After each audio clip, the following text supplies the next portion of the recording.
You just can't eat for the rest of your life if you want to live symptom-free. But some people need to be not autistic, but they need to have the same concept. If you change your diet and if you figure out what foods are triggering this immune response, you can feel good. But a lot of people that are successful plan their shit. Figure out what those are and you start to feel good. You never want to eat those because the cost of that decision is so impactful in your quality of life. Tracking my training and tracking my nutrition.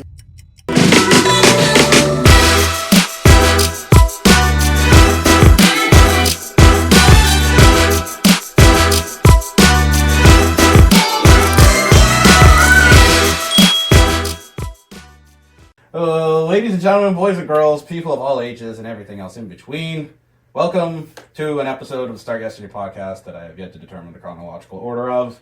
I am here with Lexi. What up? Hi. Okay, so basically, we have to grab people's attention. They have no attention span. We need to get people hooked. What are they expected to listen to? What are we going to talk about? I'm going to help people improve their gut health, get rid of bloating, have more energy day to day, and start to understand why you fall into patterns of self-sabotage. Beautiful. So if any of that resonates with you, stick around.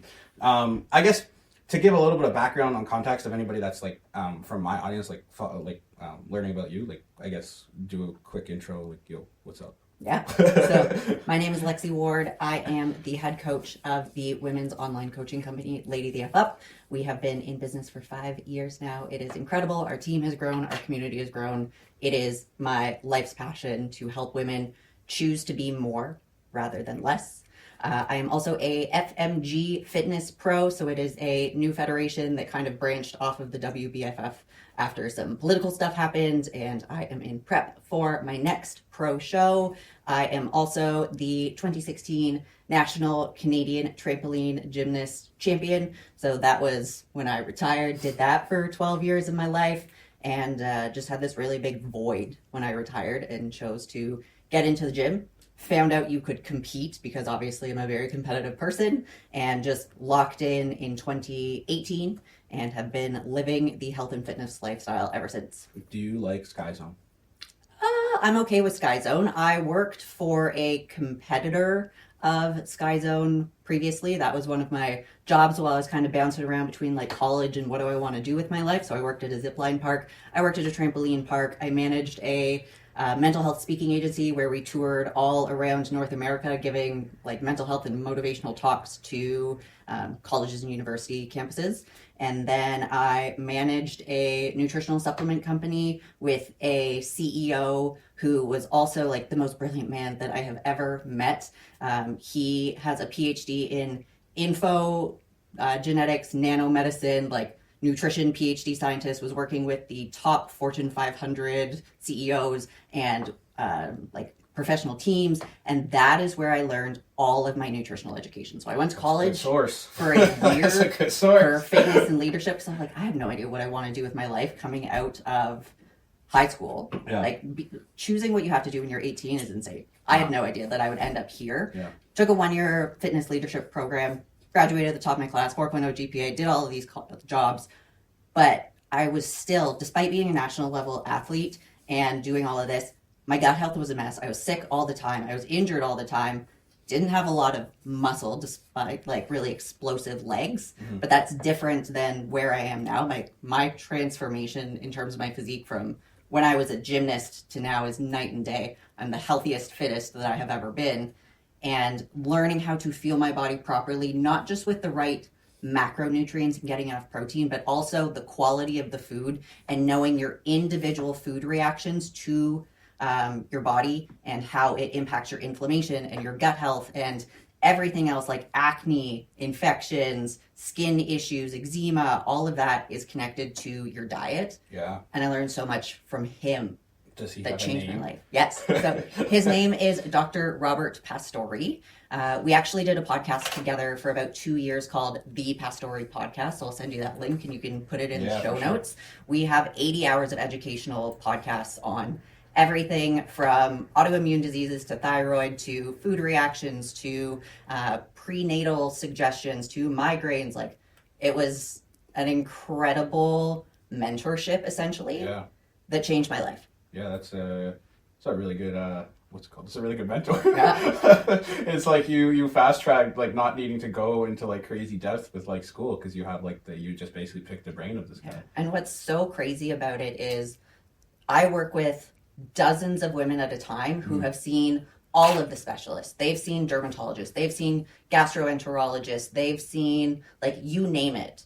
And they've struggled for decades of their life.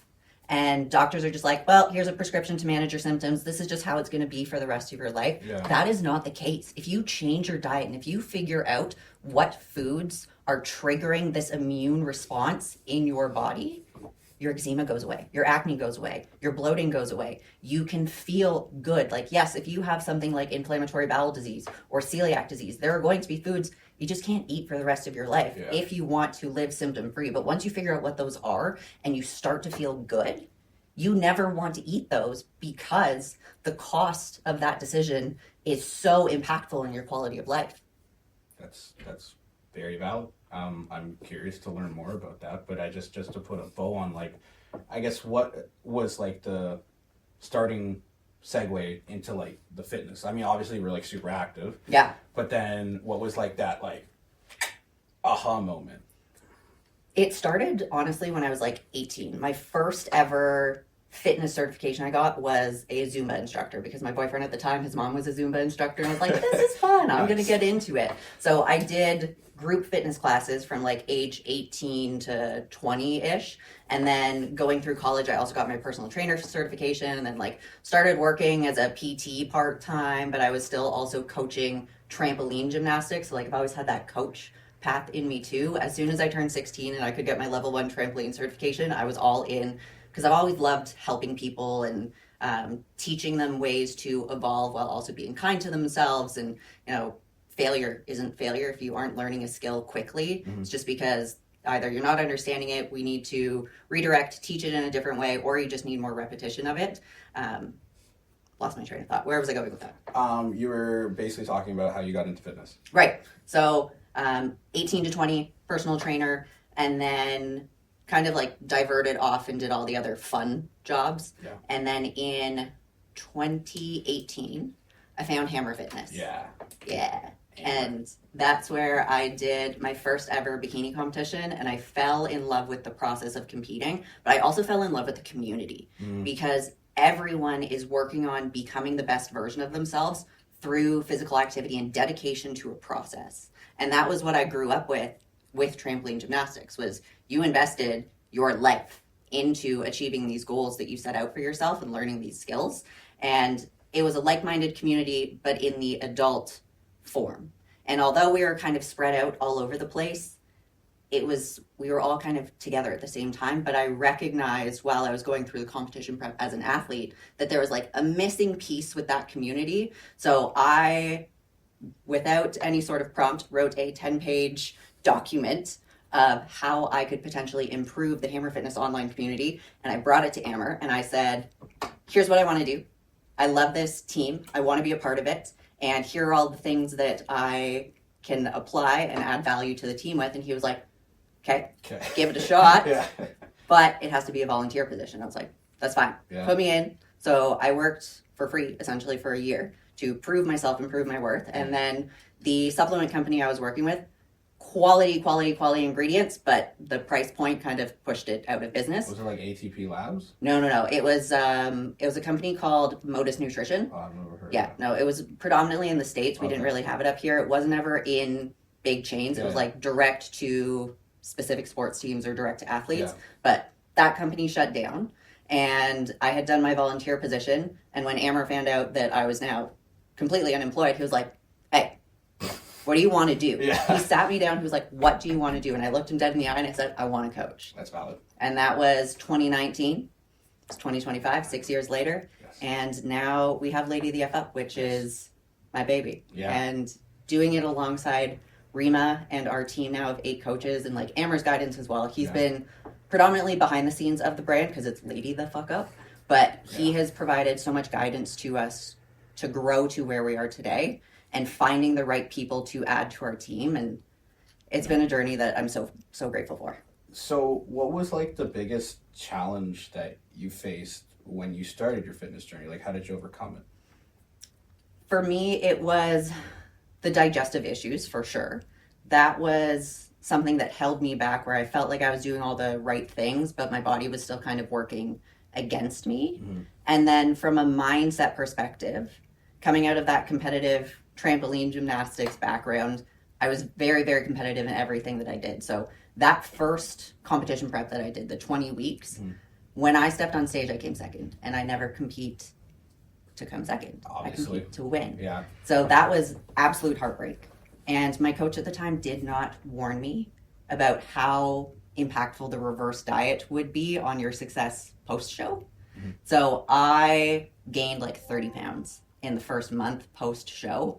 And it was incredibly eye-opening to see, understanding what I do about nervous systems now, how my body went into such a protective state to relieve some of the allostatic load of competition prep and the mindset and being all in, and then having that crash afterwards. Yeah. And for me, it's always been binge eating. Like even before competing, growing up as a kid, I would turn to food. Like my mom was a flight attendant and she'd come home and be like, here's 10 chocolate bars from England. And I would eat all of them within like a week. Wait, what's your favorite one? Milka from Germany. Understandable. And then the Cadbury dairy milk from England. Also understandable. Those are the best. Yeah, my mom used to get like she used to work at a South African store, so they would get like the same imports. And Yeah. The Cadbury, the international Cadbury, that one's like the best.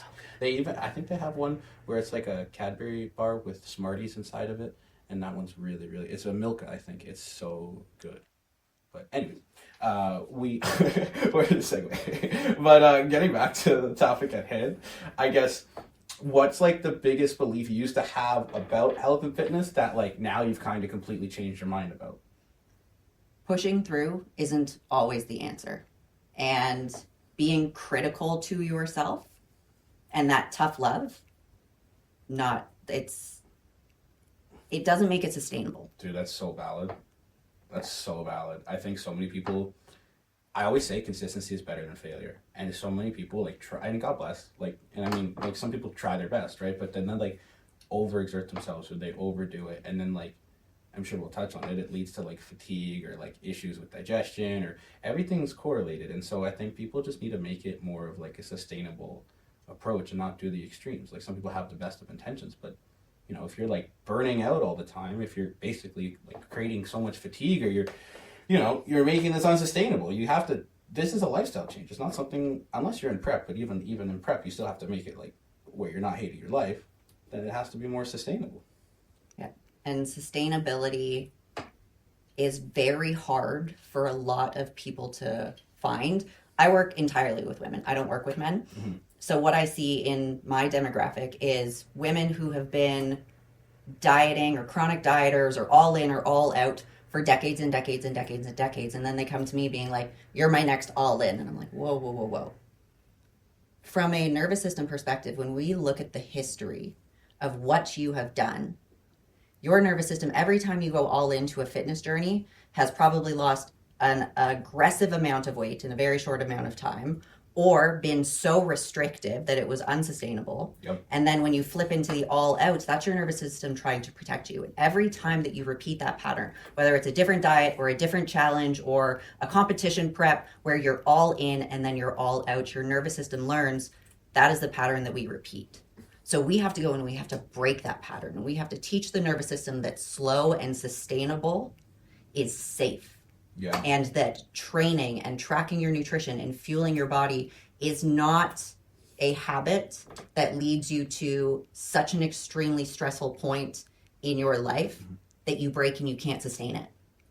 That's valid. So like, what are the effects? Like, how can inflammation hold back progress? Like, whether that's like fitness, health, obviously body comp. Yeah, so inflammation impacts everything. One of the things that I very recently learned when it comes to insulin resistance, and I know that's a really big topic, Ozempic, all of that stuff right now. Fun stuff. But when we are inflamed, that makes our body more insulin resistant. Meaning how our body processes carbohydrates and our ability to utilize carbohydrates changes. From a digestive standpoint, when you are inflamed, especially if your intestines are inflamed, you are not able to absorb all of the nutrients that you are consuming. So this is where we see really common vitamin B12 deficiencies or iron deficiencies. You aren't able to absorb all of the amino acids or the essential fatty acids that your body needs, and that can impact how you make dopamine and serotonin and all of your neurotransmitters that literally make you function. So with the inflammation, it holds you back to a point where you have less energy, you have lower moods day to day, and you just feel stuck. So if we can get rid of the inflammation, oftentimes we don't have to push nearly as aggressively as people think they have to. Yeah. It's working with your body, alleviating some of the physical stress so that all of these metabolic pathways can start to work more efficiently. You're getting those optimal nutrients in, whether it's through supplementation or whole foods or a combination of both. And you can start to build muscle mass, and your body feels safe enough to let go of fat, because fat is its lifeline. And when you find that perfect balance where you've reduced the inflammation for whatever foods it is, you start to feel better, and you can give more, not just to yourself, but to everyone else and everything else in life that needs you. No, that's super valid. I mean, what are some of the most common triggers of inflammation, of like lifestyle triggers, or like, have you seen chronic inflammation? Like, what are kind of, like the most common ones? From a nutritional standpoint, the top 3 food reactions out there are gluten and wheat products, dairy, including whey protein, and lactose-free products. It's not just lactose that you are reacting to. The majority of people react to either the whey or casein proteins within dairy. That is in goats' dairy products. That is in sheep dairy products. It doesn't matter, dairy. And then the third one is eggs. And eggs can either be egg whites or egg yolks. If you can tolerate eggs, they are a great source of protein, but those are the top 3. How do you know if you could tolerate eggs? Like, do you take a food sensitivity test? You can. Food sensitivity tests really aren't the greatest. There's one that's like really, really expensive, but what I recommend to people is just an elimination diet for a little bit. Like, go a week without the 3 of those. Get rid of gluten, dairy, and eggs. Yes, it's going to be challenging, but it's a week. And then one at a time, pick which one you want to reintroduce. So if you go Sunday to Sunday with nothing, Monday you can try and introduce a form of dairy. Maybe start with Greek yogurt. And then wait Monday, Tuesday, Wednesday, consuming just that. Do your symptoms get better? Do they get worse? If they've gotten better, okay, great. That means that you are okay with at least Greek yogurt. Pick the next food that you want to introduce. If you introduce too much too soon, you have no idea what's caused these changes. But if you can simplify it and then slowly add back one at a time, it helps you be able to identify, aha, that was one of my triggers. And if people don't know how to do this on their own, or they want more information about, okay, like what symptoms should I be looking for? Shameless plug, I do have a 30-day gut reset. If someone wants to follow along, it is $50, and it has changed hundreds of people's lives just through that educational aspect. And they learn, oh wow, tomatoes did it for me. It was bananas for me. It was almonds. Oh, I recognize that it's rice. And there's like, it can be any food. Mm-hmm. And most of the time, people have multiple different food reactions. Like for me, there's 10 that like really, really mess me up if I consume them. But there's also 20 or 30 of them that I know I should stay away from. Generally, it's definitely not something that I should have every single day. Mm-hmm. But if I want to go out for dinner, for example, and have a meal that's slightly off and be like, okay, this is going to cause a little bit of bloating and maybe a little bit of gas and maybe my skin's going to break out in the next couple of days, but it's worth it, I'll still have it. It's not a, you can't have this ever, but it's, again, what's the cost versus the value of this choice? No, that's really valid. I'm surprised eggs, you would say, but like that does make a lot of sense because a lot of people has it, right? So what's the, like with the food sensitivity test, is there any, like you mentioned there's a really expensive one, but is there anything other than the elimination diet you could recommend? Or, I mean, that does make a lot of sense, but some people just, they're probably not going to do it. Yeah, if you want the most accurate answers, this I all learned from Dr. Pastore as well. Do not trust any sort of hair pulling or spit submission tests. Okay. It needs to be a blood test. Yeah. The most accurate one out there is called the ALCAT, ALCAT. If you Google that, ALCAT food sensitivity, you should be able to find a place to do it. Here in Canada, it's a little bit harder to find because they are based out of Florida, but there's a couple clinics that offer it. And again, slide into my DMs if you want the links for those specific clinics. If you're in the States, super easy. You just order it online. That one goes anywhere between $800 and $2,000, depending on the number of foods and USD chemicals. or Canadian? Canadian. Okay, Yeah. okay. So that's depending not on the insane. number of foods and chemicals that you want to be tested for. Yeah. You can also go to your physician and request a IgE blood test. So IgE is for food allergies. You can do an IgG4. So it is a subclass of IgG.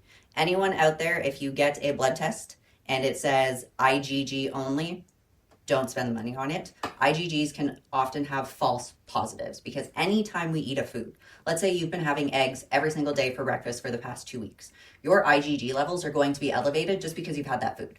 Doesn't necessarily mean that you react to eggs as a food. It's just your body makes these antibodies when you consume the food. But the subclass IgG4 is going to be a lot more specific to a type of food reaction. So IgE, IgG4, but I highly, highly recommend the ALCAP. So then how can someone like tell if their body's reacting poorly? Is it just like they eat it and then like they have like they're farting or like how you know what I mean? Like or they just feel like shit or like what are kind of like warning signs, you know? There's so many of them. Oh, look, I guess like top 3. I mean like most common ones, I guess. Okay, so the first thing I want you to look out for is within the first 20 minutes of eating a food, pay attention to above the neck.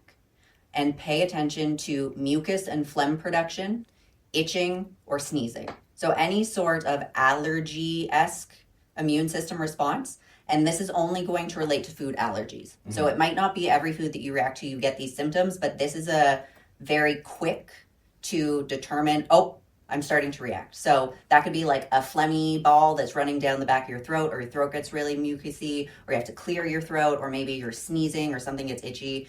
And then when it goes into the stomach, any sort of gurgling or burping. And I know that people are like, oh, but everyone burps like this stuff. No, There should be 0 gas in a day. If your digestion is okay, no gas. Really? Either way. Like 0? 0. I have 0. Like you never like... Not anymore. That's crazy. But growing up as a kid, I was the kid that could out-burp a grown man.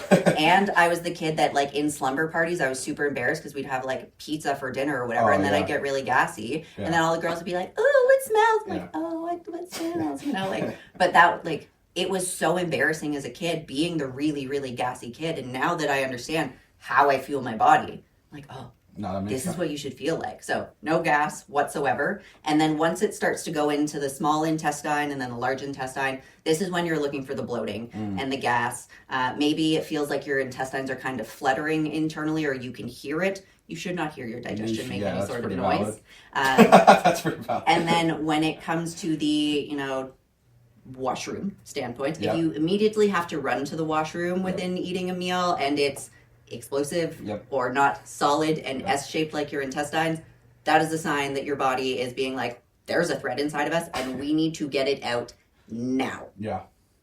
Well, that's all very valid points. Yeah. So then what are daily practices that you would recommend for improving the gut health and like I guess reducing inflammation and bloat? I mean, I know you mentioned the elimination diet, but like that's probably like the best takeaway anybody could start. That's also not going to cost like up to $2,000. Yeah.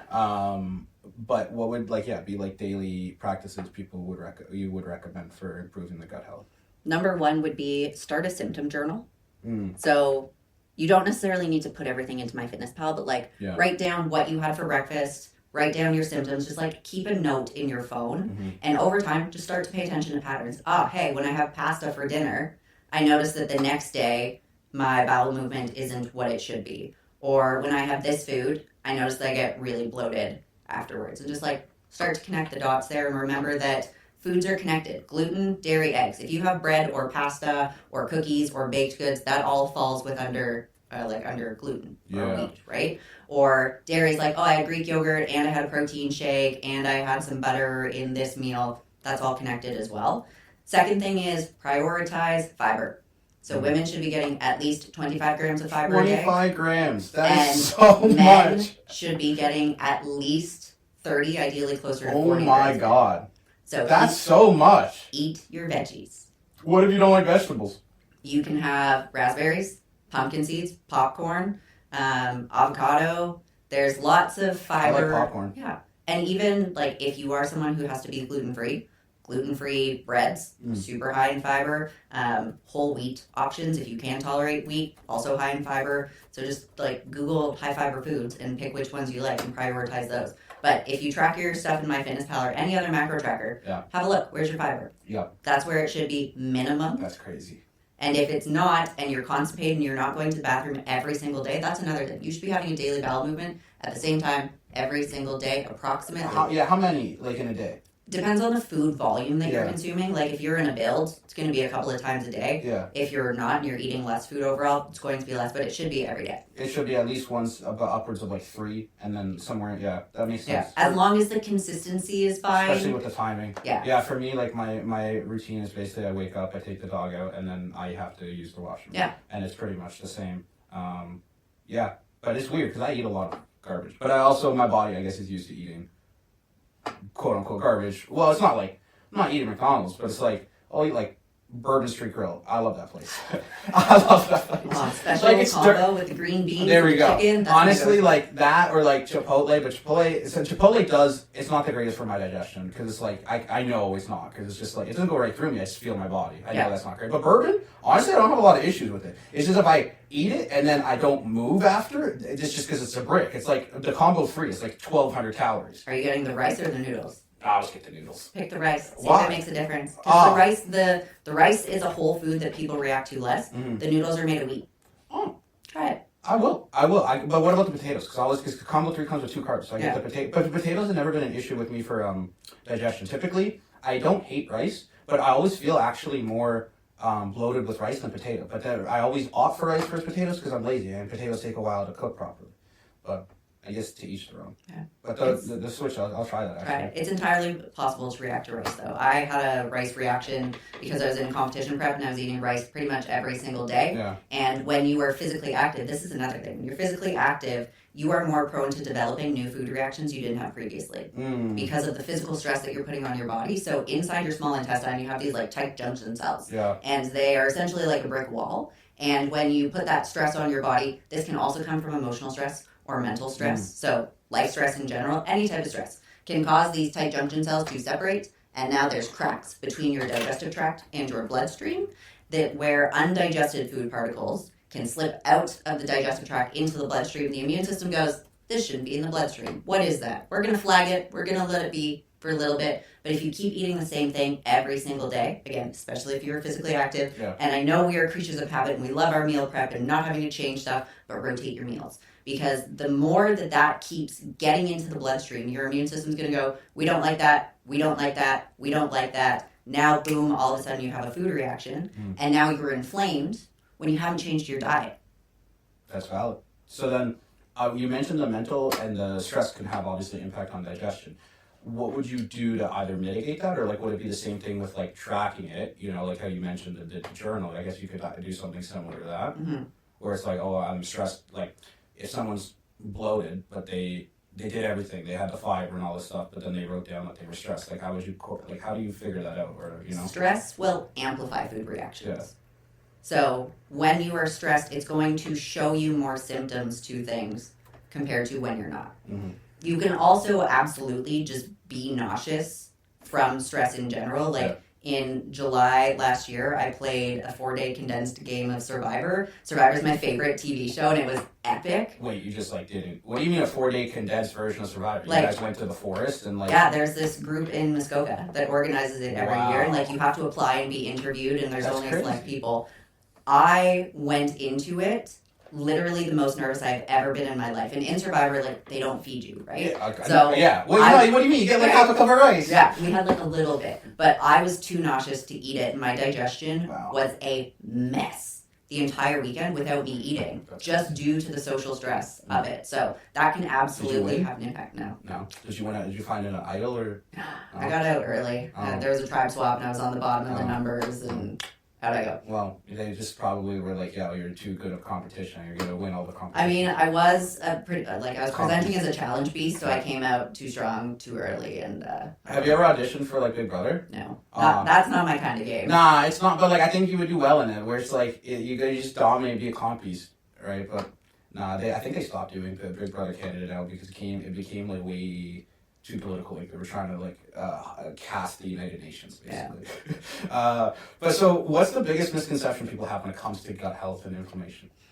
That you can just take supplements to fix the problems that are actually lifelong food reactions that you're going to have for life, no matter what. Amen. Yeah. That's very valid. It's like putting a band-aid on a bleeding wound. Yeah. Right? Oh, I have a messed up digestive system. Let me just take more pills. Yeah. I recently learned that's not always the option or the solution because I hired a naturopath and she's like, you're taking this much shit? And you sent me a list and I sent her a list of everything I took and she's like, dude, what is wrong with you? Well, not actually, but I was taking like 50 things. And I was like, well, I don't want to like get rid of it. Like what happens if my body's like, oh, I miss it? And they're like, no. Like, so now I'm like taking like 9 things. And well, some of it is just like, it's like silly. 4 of it is like digestion stuff, but I don't have digestive issues. Like apple cider vinegar is like whatever, and then psyllium husk and a gentle iron, and yeah, that's pretty much it for digestion. And the rest of it is like omegas because I don't eat fish. Yeah. And then she got me to get like some fancy B12 complex because of like energy issues. But that's a whole story. Methylated? I forget what it is. It's from a what's the thing called? I don't know. This is not good for podcasts. I'm just trying to figure out where she sent it to me. Hold on, let's see how fast I am. No, I can't find it. Yeah, Doctor. Oh, this is great for audio. Oh, full script. She sent it to me on full script. Omega-3 fish trident, 66-33 by NFH, and then stress B complex by Throne. And she told me I don't need to reorder Pro Distress by OR. This is Chinese to me, but you probably know some of that. I mean, I understand the basics of supplements. I'm not tied to any sort of specific brands. I do like brands that are NSF or sports certified because that means what's in the capsule is actually what's on the I think label. that's what this is. Full script is basically like a, I don't know the equivalent of it, but it's basically, I think they made it for just like doctors, naturopaths. Yeah. Like basically, it's like I don't need a prescription for this stuff, but I have the naturopath. Naturopath is like, here's your plan, and then she sends me the thing. I have my own account, and then she recommends it. It's actually really simple. I just add it to cart, and then bingo bango. But yeah, we mitigated so much stuff. So I think that's a really good misconception where people think like less is more most of the time, and I think that's the same thing with nutrition, with life, with business for the most part. People overcomplicate stuff, and then they like. Keep it simple, stupid. That's what my principal always told me, but I never listened. So, as someone with ADHD, this is a really hard segue, but I'm just going to go with it. As someone with ADHD and Asperger's / autism, we resonate on many different areas because, well, we kind of have similar brains. We met each other, I think, last week. Yeah, 7 days ago today. Yeah. But I've known of you for like everybody knows of me. So, hard segue. It's now been a week since we met, and when we talked, we recently realized we're both special in our own unique ways. We both have, I don't know if you told me you have ADHD, but I would assume so. Probably? No. Oh, wow. I thought ADHD was a part of it. It's not. It's just very common. But, so I have ADHD. Ha-ha! I'm far severe. I'm like super autistic. No, but I also have Asperger's, which kind of like coincides with the autism. And so, basically, that means we're both neurodivergent. And I don't really know how to describe neurodivergent other than the fact that like people that seem to be neurodivergent, I can actually communicate with, and it's typically ends in a good conversation. People that aren't neurodivergent is like I am pulling teeth / watching paint dry when I'm conversating with them. No offense to anybody who I had on the podcast that is listening to this. I'm not referring to anyone in particular. More so my dating life, because the people that are not neurodivergent, like, oh my god, it's so bad. And then like I go on dates. So I don't want to go on a TED talk here or segue, but it's like I go on these dates with people that are neurodivergent, and it's like they're like mad at me almost because like I'm like taking over the conversation because I'm understimulated. And like I get it, but it's also like I hate dead silence, and it's like I'm at a certain point I have to entertain myself. So it's like if they're not asking me anything back, or they're just like nodding their head and giving me like bland answers, like what am I doing with that? You know, it doesn't. The conversation has to be reciprocal 2 ways. I had a date and she was like, well, that was an interesting conversation, and I was like, what does that mean?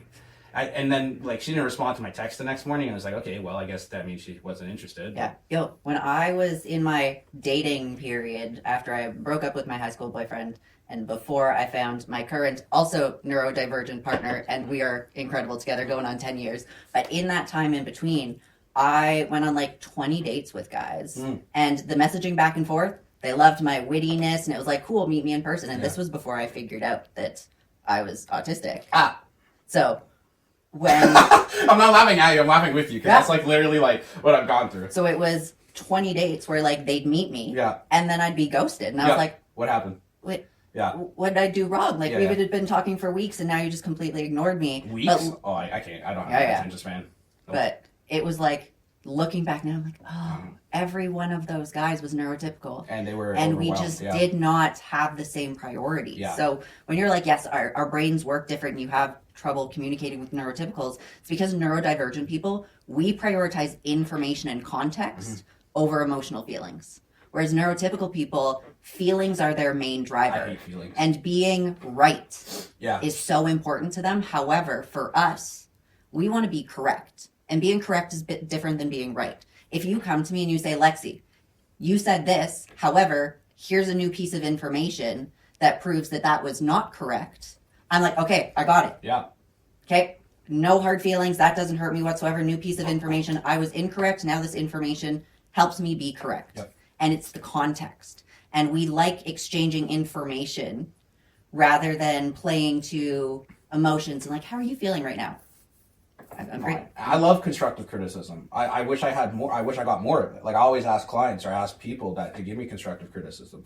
I mean, it's a good problem when there's not much to nitpick, but when the ones that do, I implement on it, right? Because that's like the best way to grow. But yeah, it's funny you mentioned that because in the last like 6 months, I've been on probably like 30 dates with like 20. I'm gonna say 20 different women, and the ones that I connected with the most were definitely neurodivergent. Yeah.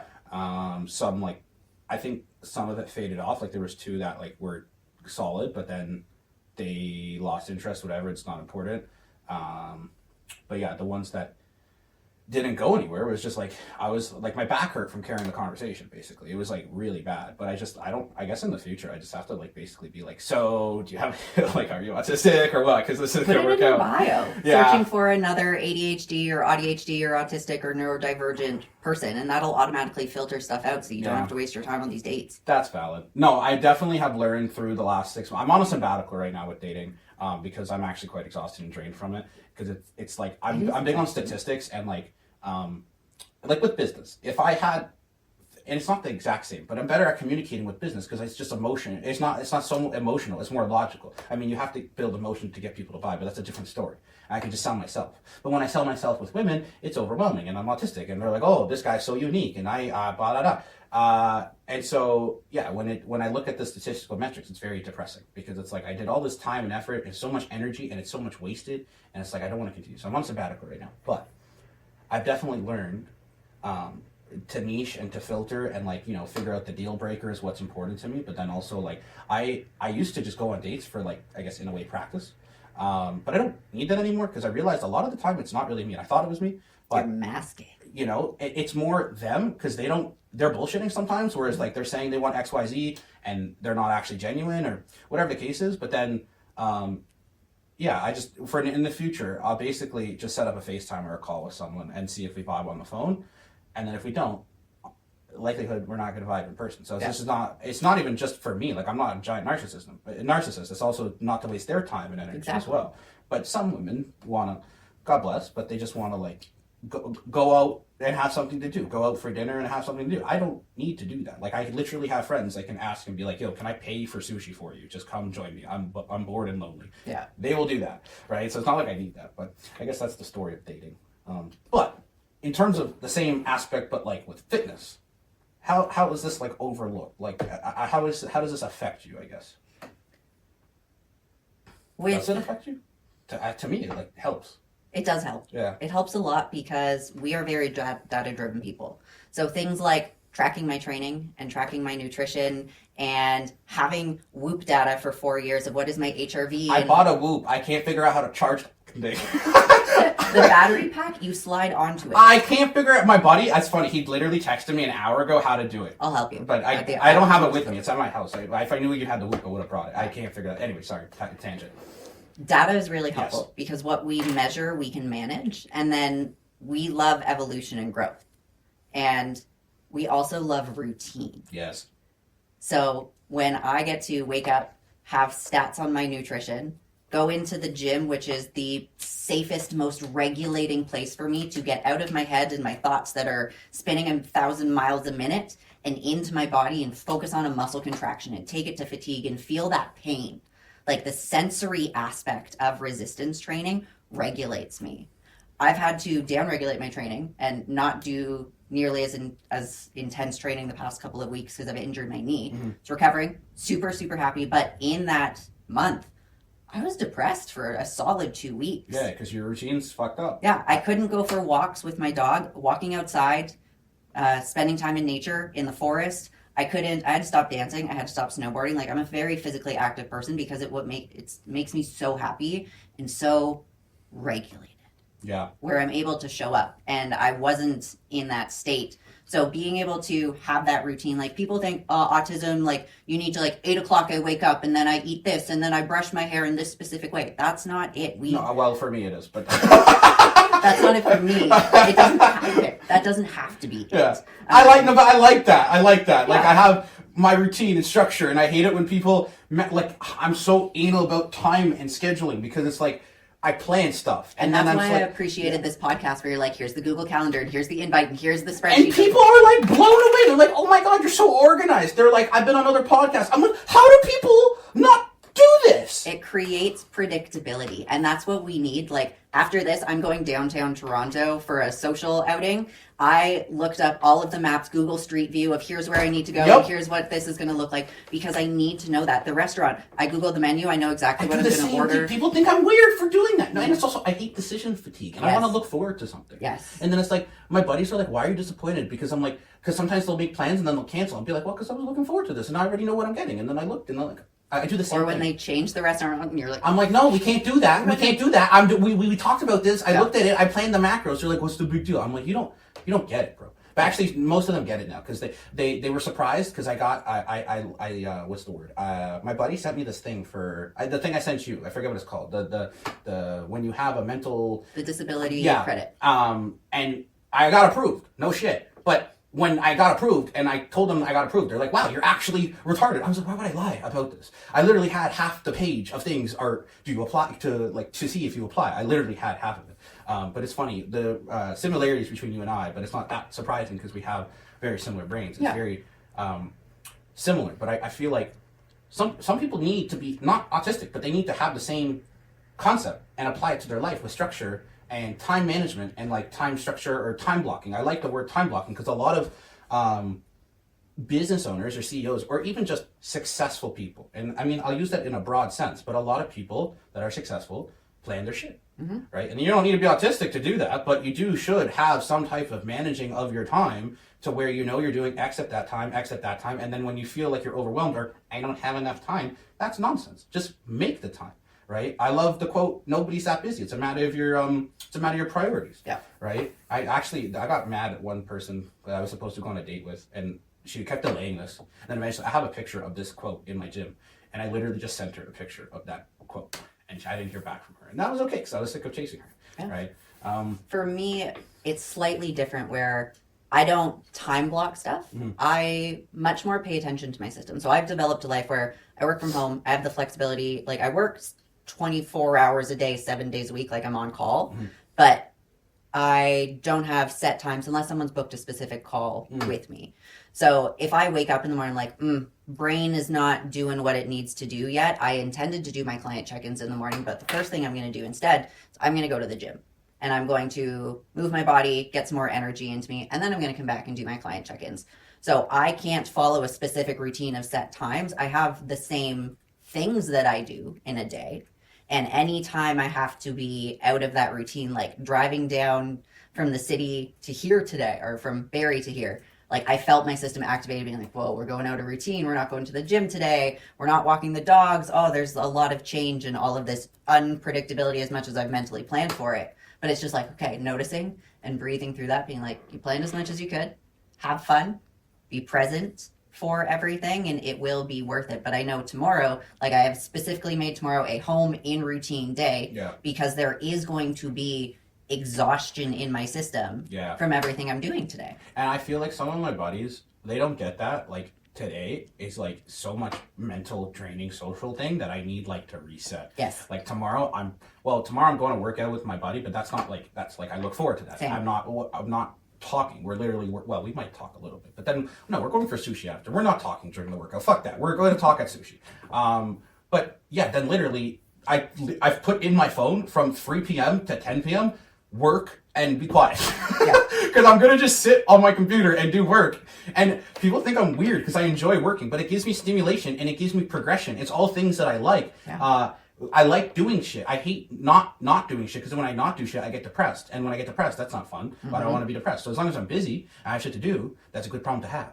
Right? And people think I'm weird because like on Friday night, like literally today's Saturday, yesterday, I had a friend call me at like 8 p.m. He's like, you want to go out? I'm like, no, I'm tired and I'm working. He's like, you're working at 8 p.m.? I'm like, yes. And then I'm going to sleep at 9:30. He's like, it's Friday. I'm like, I don't care. And people think I'm weird, but there's actually imaging, and you can like Google this whenever you want to, but neurodivergent brain neurons, we have more ends to them. So kind of think of like tree roots. So we have more root branches coming out within our neurons to take in more information. Whereas for neurotypical people, as the brain develops, those start to die off. Well, that makes sense. But I also find I can process more, but I don't necessarily retain. I find my short-term memory really, really bad. Same. Short-term memory is my long-term memory, pretty decent. Medium, I don't know, it's okay, but short-term's really bad. Where'd I put my phone? Where'd I put my keys? Yeah. What was I doing? But that's actually, I thought, I got this really cool thing. I pre-ordered it. I haven't gotten it yet. But the other day I was thinking there's got to be a thing for it, and I researched it, and there is, where like I saw a buddy that I haven't seen in a while, and we talked business for like 4 hours, and then I was like, shit, I wish I recorded that conversation to like look back on it. And so then I looked for this thing, and basically, to make a long story short, there's like this thing where you clip it on your shirt, and it's like an AI thing, and it basically takes your meetings or talks and then would record it and transcribe it. Cool. And then I haven't gotten it yet, but I think that's a really cool concept, because then like, well, I'm not going to do it like on a date, right? But if it's like I'm seeing a buddy or whatever, I literally forget half the shit I said. And so that would actually help with short-term memory, and I might use it for my grandma. Not like when I see her, because then I'll be like, look, this is what we talked about, because she's like has dementia. But then she'll probably forget that she has dementia. But anyways, for clients, like, do you have any that are neurodivergent, or like how do you tailor stuff to that, if any adjustments? Yeah, I have a large group of women who are neurodivergent, just because with LadyTheFUp, we have 8 coaches. And, you know, some messaging resonates with people better than others. So I've taken on clients from some of my other LadyTheFUp women. I've given some of my clients to others, because we want to make sure the person you're working with, you have the best fit with. And there are actually a lot of undiagnosed neurodivergent women, either ADHD or autism. It is not my place to bring it up and say, hey, I'm pretty sure you're on the spectrum somewhere, but I recognize it. Now that I recognize it in myself, I see those patterns, because the ones that I relate to the most with their internal life struggles, I'm like, aha, okay. With neurodivergent clients, we have to take a different approach, because our brains have 2 different things. I don't even know how to call them, but the first one is rejection sensitivity dysphoria. So any sort of constructive feedback feels like you're being stabbed in the chest and makes you want to withdraw and hide and put your nervous system into a very protective state where you're not able to make new changes to your lifestyle, and it just causes you to withdraw. So the messaging has to be a lot more kind and compassionate. There's no tough love with my neurodivergent clients. The second thing is pathological demand avoidance. And I find this in myself too, and I recognize it. And this is why when I've worked with coaches in the past and they gave me specific macros or they gave me specific cardio minutes, everything inside me resists that. Despite me being a coach and knowing, I would prescribe this for my clients as well, there is this demand avoidance, and it's hardwired into a lot of our brains. So with my neurodivergent women, I don't give them hit your macros plus minus 5 grams. Do this specific cardio. It's a lot more flexible, where they have choice and they have agency and they have autonomy. And then we get curious afterwards. So in their check-ins or when we do video calls, we're breaking down those decisions and be like, why do you think you did that? Is there a way that you could improve upon it? It's more questions instead of you need to, you should, you must. The second that those words, especially for me, I hear those, I'm like, whoa, makes my skin crawl. There's Well, there's another thing where a lot of people don't know. It's kind of getting more common now, but I was diagnosed with like ODD, which is oppositional defiant disorder, which basically just means like my brain, with all the many facets and ridiculousness that it has, but it's already defaulted to say no. Like if someone says left, I'll say right. Yeah. But then I'll be like, why? But first I'll say, no, we're going right, even though they said left, but then I'll be like, why? So that's like the progression that I've made. Understanding the context. Yes, right? So that's the progression I made from little Puff to older Puff, where I'll still be like, okay, no, we're going right, but why? In the past, when I was a kid, this is why I got suspended so many times for school, I'd just be like, no, it's right. And then the teacher would be like, well, sit down. I'm like, no, why? And then she would be like, because I told you so. I'm like, well, then you're a bitch. And then I would get suspended. It would not work. But also, I feel like school for someone like me, I was in special ed class. But then in the regular classes, because I was only in special ed class for like half the day. The other half the day, I was in normal class. And that didn't work because it's not conforming to society. It's like there's one teacher for 30 kids. And I had 3 teachers for 8 kids. And that doesn't work. And anyways. For me, because I was late diagnosed autistic, like I found out within the last year. Yeah. And I'm 30 years old. So for me, I was the gifted kid growing up. I was the straight A, teacher's pet, causes no problems whatsoever, wonder child. Wow. Because I suppressed my needs and I masked and I didn't fit in with any of the children that were neurotypical as my classmates. I saw my teacher was the person that I wanted to was the impress. same thing. I was the one who didn't go outside for recess. I was signing up for like the extra credit, help the younger grades, the office helper, the put away books, organize things, give me tasks. Don't send me outside to play with kids. I don't want to do that. I was the one that when I could, I went home for lunch. I was the one that took spares so that I didn't have to be in class. And in high school, I didn't have a set group of friends. Like, I was the floater where I was like, I know the band geeks. I know the grade ahead of me. I know the grade underneath me. I know the media arts kids. I know a couple people from the projects that I'm in. But I was like, in grade 12, I was president of the spirit committee, of the leadership council that we ran. I was the yearbook editor. I was the music council president. I was in band. Like, I immersed myself in all of those leadership roles where I had control. Because when I had a task and when I had a team and I could provide guidance on how to complete a project, that is when I felt accepted. And looking at all of the roles that I've had in these leadership positions, like where I am now with LadyTheFUp and the women that I have, but now I can connect with these individuals too, because they're just so incredible and so caring and so accepting. But it's interesting to see how it was missed because I was the straight A goody good kid that didn't cause problems, and I was just gifted. It's not interesting how mine was not missed. But it goes to show you how different autism can present. Yeah. No, but I was basically everything you said, but the opposite. Where they're like, yeah, this guy's funny, but definitely he's got some issues. But it was also like, just, I don't know, like the thing that you said where you were like closer with the teachers. I was not necessarily closer with my teachers in elementary school. We did not get along. But it was also because like level of respect thing. And I always, it wasn't like if I saw a cop, I wouldn't listen to him because he was like an authority figure. But for teachers, it was also like, I just didn't automatically respect them because they didn't respect me, if that made sense. And so when I went to like sleepover camp, I always remember I wasn't really close and I didn't make that many friends with the kids my age in like the cabin. I would literally hang out with the counselors. And I think that had to do with like maybe I was just like more mature. I was like immature but more mature at the same time, right? Like I could talk to older dudes and like bro chat them, and then like I would talk to like my same peers and it would be like they're speaking a different language, right? And I don't know, I resonated and connected more with the people. And there was like an 8 year, not 8, it's probably like a 6 year age gap. And I just always remembered when I was younger, I always like made better connections, made better friends with older people. I don't know why. I don't know if that was just a me thing, but it doesn't sound like it. I think it's just like we just connect more with people because maybe their brains develop faster. I don't know. But when it comes to like common struggles with neurodivergent individuals, like what are they? And how do you kind of overcome that? You mentioned RSD and like PDA. Yeah. Other things I've seen, like binge eating for sure, or any sort of substance dependency.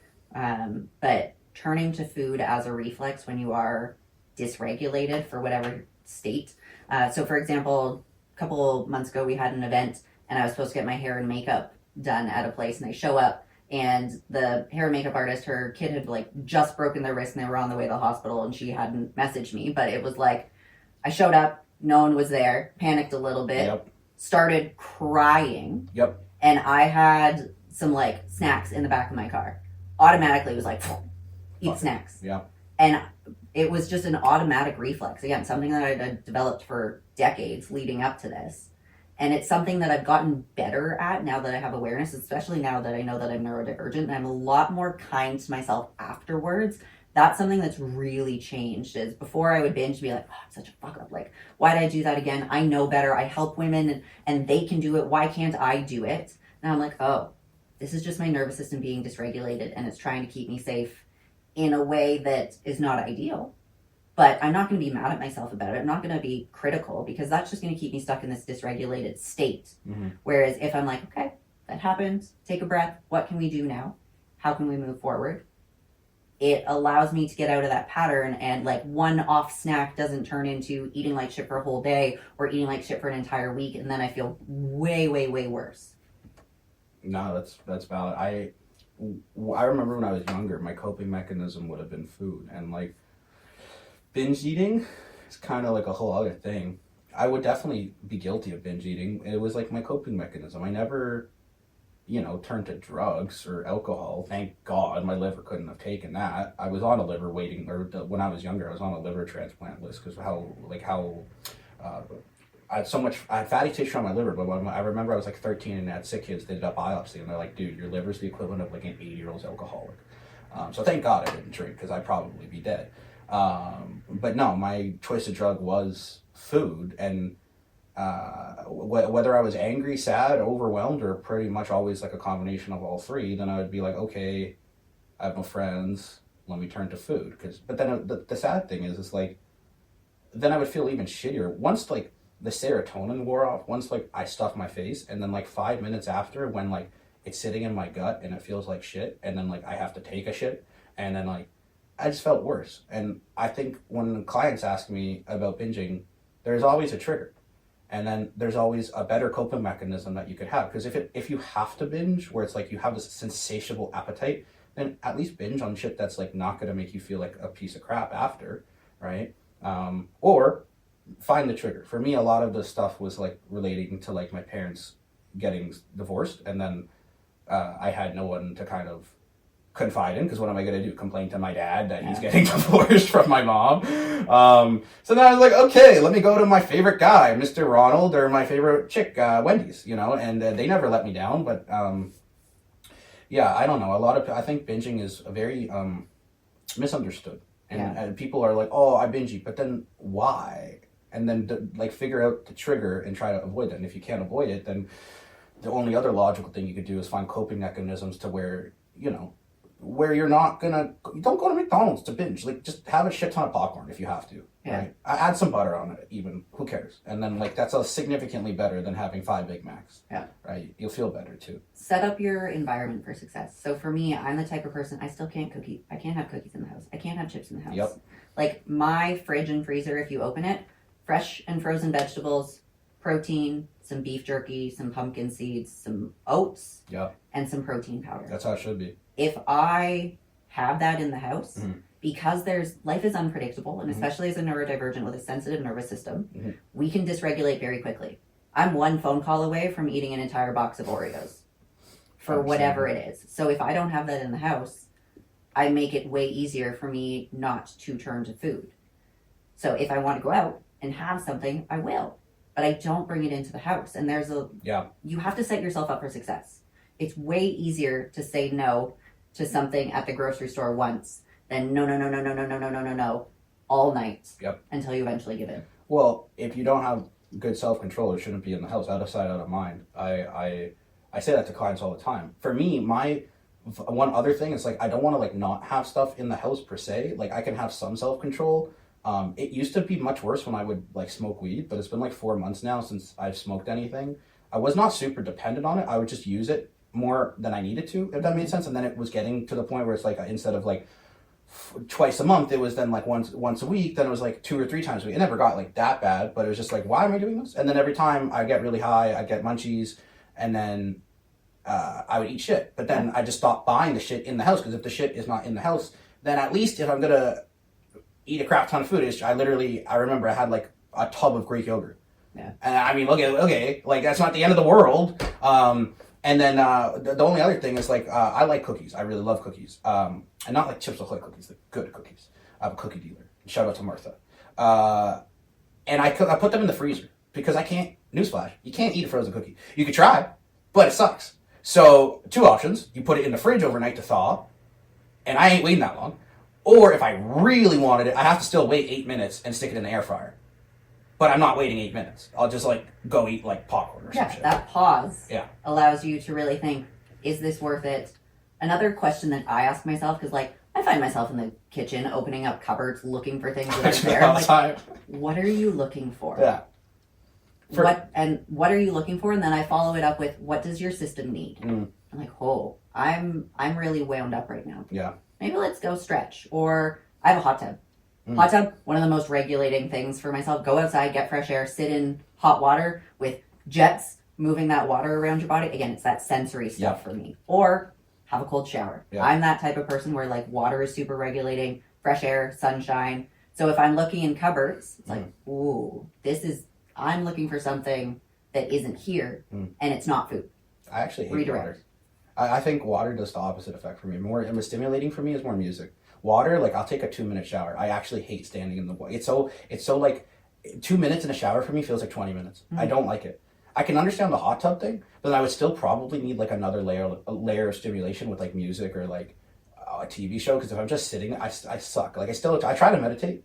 No, it's really difficult. But yeah, meditating is actually really hard because I can't sit still and my brain doesn't shut up. I don't like meditating. I hate it, but it's so fucking helpful. But I can't do it. My go-to instead, non-sleep deep rest / yoga nidra, because it keeps you active. It's not clear your mind. It's focus on this thing. Now focus on this thing. Now focus on this thing instead. Because trying to clear your mind, especially as a neurodivergent, it's really hard. It doesn't. Journaling I can do. I like journaling and I like yoga. And then I try to do meditation, but then it's just like I got like 30 seconds in and then I'm like, ooh, a squirrel. But hey, 30 seconds, maybe one day 60 seconds. But likelihood, probably really low unless I'm double dosing my Vyvanse. But I guess what coping mechanisms have helped you with consistency, with your own routine? Like for me, I know time blocking is huge for me. I think you kind of basically do it by default. Like you don't actually time. For me, I literally time block because I like the visual of it. And then also I do a double down where I'll use the reminder app on my phone, and I love the serotonin boost when I click the checkbox or I delete it, because then like the little red icon goes from like 30 to 29 to 20. I literally still have 150 red dots, but I like it when it says 149. But yeah, what do you do for like coping mechanisms? Keep things very repetitive, and in the past, I'm going to say like 3 years, also just be kind to myself and recognize that if I have a day where my brain is just not working, it's just one day. It's temporary. Yeah. And instead of me being mean and being like, you have to do all of these tasks and these are the emails that you have to reply to, like I will always get back to my clients within 24 hours. They know that. Yeah. And I will show up for them and I will give them that detail because I care about them and there's a drive there. But once that is over, sometimes I just need to take a step back and be like, okay, today is a day that we have no expectations. And I call them no expectation days for myself. And then it really is, what do I need to regulate myself? A lot of times that's going to the gym. I know for a lot of people mentally, it's like, I have to force myself to get to the gym. I crave the gym. If I have downtime, it's like, oh, cool. I can be in the gym for 3 hours and not have to rush things and worry about getting everything done in an amount of time.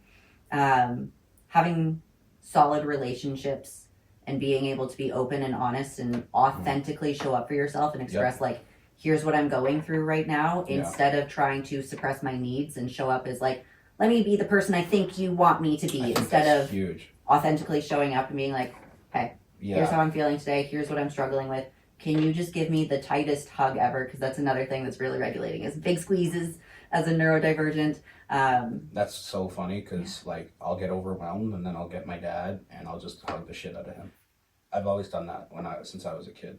And I'm always someone where it's like I'm not the greatest with like physical touch. Like that's not my love language. Same. But the one thing that I love is like cuddles and just like talking and just cuddling.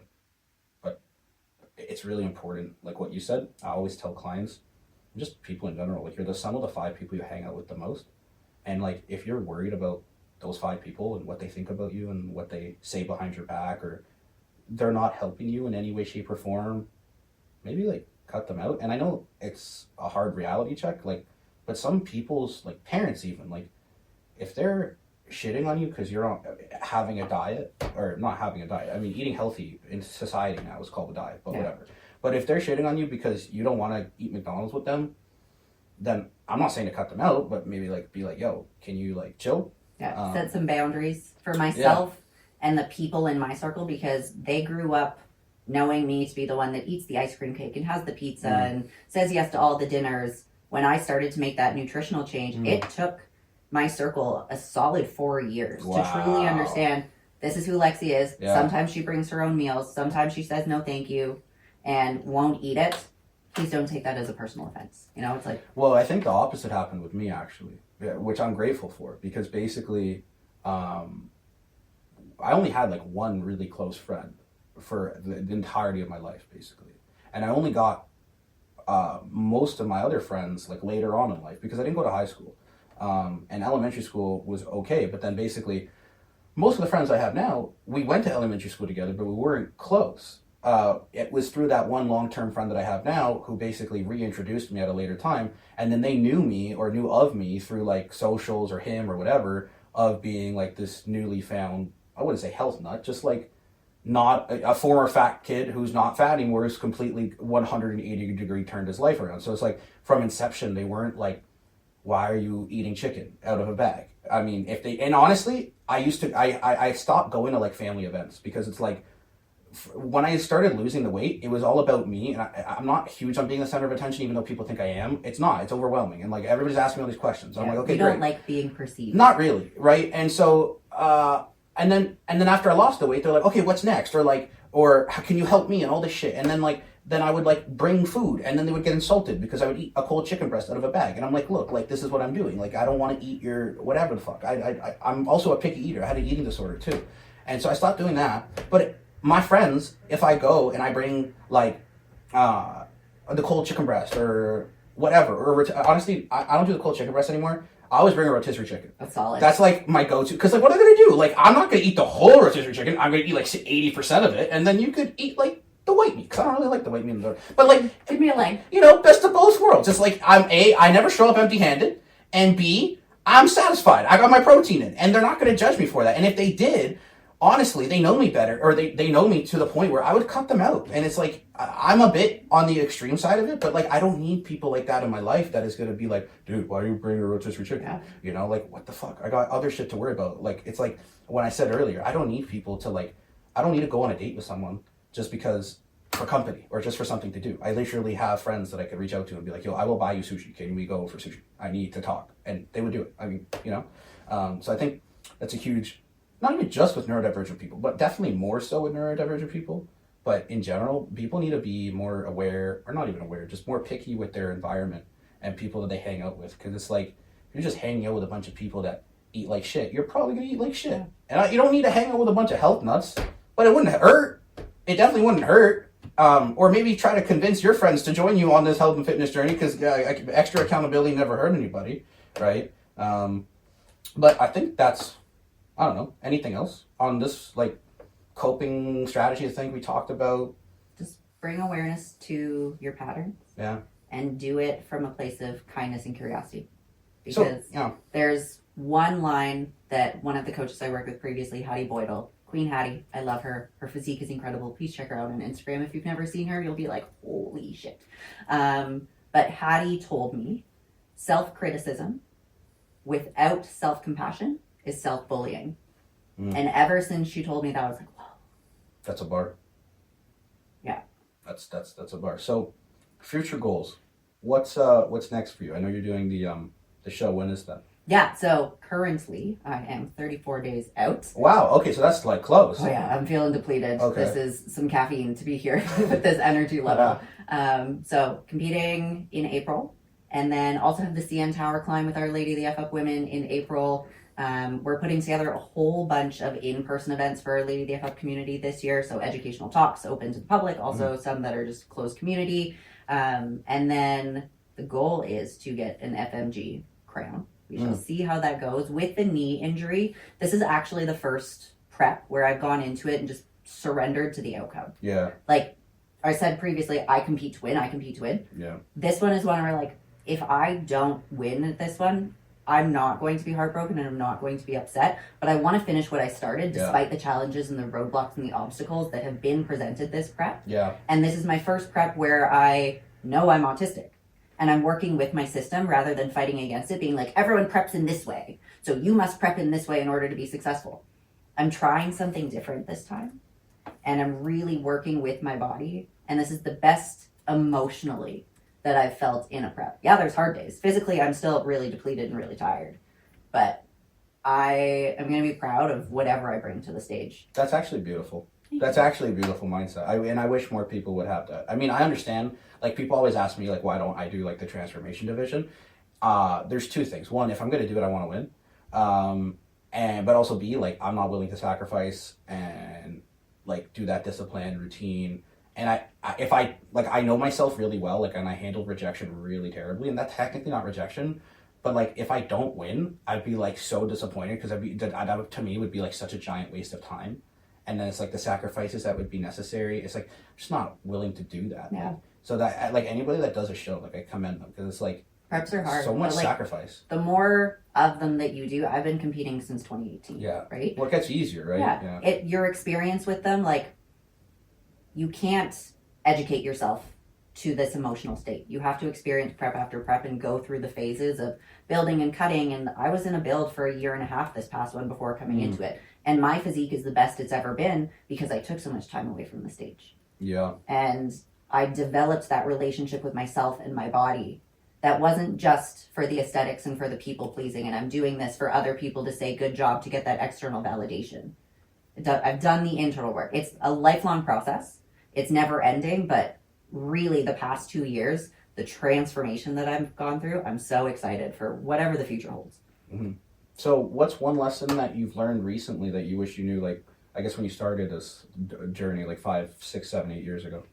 More isn't always better. You know, I had a podcast guest before you, and he said the same thing. Yeah. I think everybody, over time when you mature, I think business or health, and there's a lot of correlation with that, less is more a lot of the time. Because people get overwhelmed, whether autistic or not. I get overwhelmed really fucking easily. But even if you're not neurodivergent and autistic, but I think less is more. And the keep it simple, stupid practice, or the, what do you call that? The saying or the mantra, whatever that it means, it's applicable. Because you need to hone in on the basics and then build the consistency and then build the little habits, and the little habits turn into big habits, turn into consistency, turn into a lifestyle change. So what's one negotiable practice or habit that keeps you grounded? Negotiable or non-negotiable? Non-negotiable. Sorry, This one is clear. It's a not deal or no deal. Give me the context there. not negotiable. Okay. Negotiable. That'd be like a hell of a long list. A non-negotiable for me is at least 8 hours of sleep. Mm. Even if I stay up late, I will sleep in the following morning to make up for it. Otherwise, I cannot optimally function as a human being, and I'm automatically dysregulated. Sleep is so important to me, and if I don't get it, I can't live up to my potential for that day. That's valid. I mean, I wish I could say the same thing.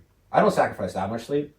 I'd say I agree. I wish I could do that, but sometimes it's just like, I don't know. I'm up and I want to get to work. I want to do shit, and it's just like I slept 7 hours, and it's like, what am I don't know. I'm just like, I want to do shit, but then I also nap. So it's like, like I took a nap today. I woke up at like 6, and then I took a nap at 12. Yeah, I'm not a napper. No. I'm give me my chunk at night, Yeah. and then I'll be productive during the day. I think I honestly have to nap, because it gets to the point at like 12 or 1 where like I'll sometimes have an energy drink and it's still not enough, so I literally need a nap. Yeah. So I'd rather nap than have the energy drink, but I pretty much always do both. But at least I get the nap. It's only like 20 minutes, but it helps. So, last question. Actually, second last question. If you could give any advice to your younger self when you first started this, what would it be? Keep doing what you're doing. That's valid. Honestly, the journey that I went through, I wouldn't change a thing, because I don't know if it would change the outcome of where I am now. And I'm so fortunate for all of the quote-unquote failures and the lessons that I learned and the achievements and the people that I've met and the people that are no longer in my life but were temporarily. Everyone has made an impact on my life to get here. And I love waking up every single day. And I'm so privileged to be able to say that, but I built that life. Yeah. Like 7 years ago, I was still living at my parents' house, and I remember crying in my bedroom because I couldn't afford snow tires or something like that. And it was like, it's been a journey and an evolution, and I've put in the hours and I've put in the work and I've put in the dedication to the business, to myself, to my body. And all of those challenges and setbacks have taught me invaluable lessons. Damn. That's bars. I mean, I could say a lot. It's similar. I mean, similar but different. I think if I were to go back in time, I don't know, actually, what I would tell myself.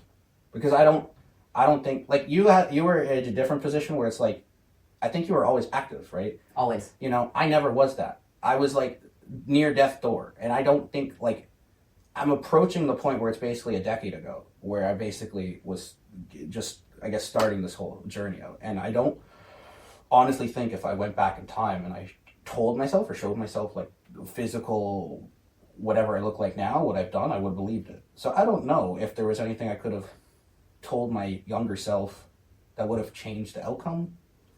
Because I think some things are meant to happen for a reason, like me meeting my coach, who, funnily enough, shameless plug, he's like the next guest that we're doing like a second episode in like 10 or 20 minutes, but he and I, like, we just gel.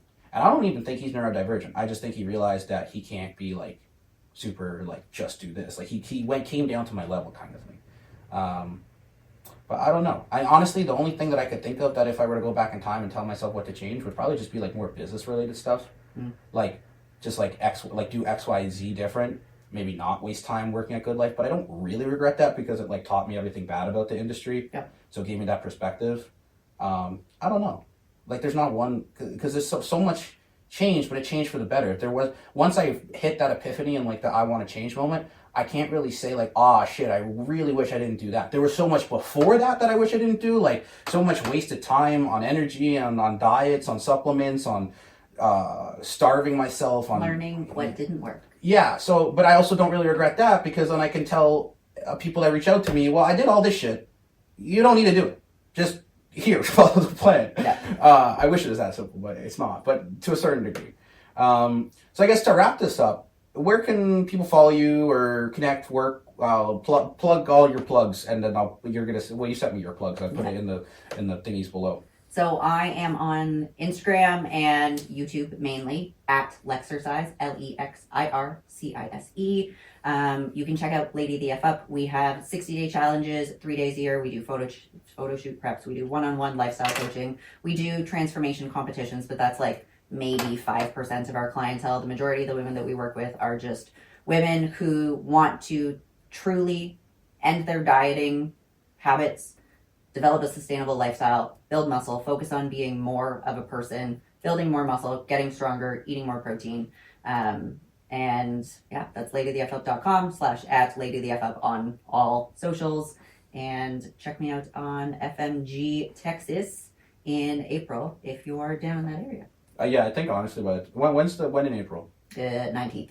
I mean, honestly, potentially, if it works out, this might come out like the week before the week of. So, Solid. I mean, maybe to be determined. I don't know. I don't do this chronologically, people. So, but like, it'll come out probably by the end of April, more than likely. So, other than that, if you're still listening to this, thank you. Do the algorithm stuff, please. Like the comment, sub, like, the whatever. I don't know. But anyways, thanks for listening. I'm gonna say bye now. When you want to say bye? Thank you very much for hanging out. Take care of your gut. All right, bye.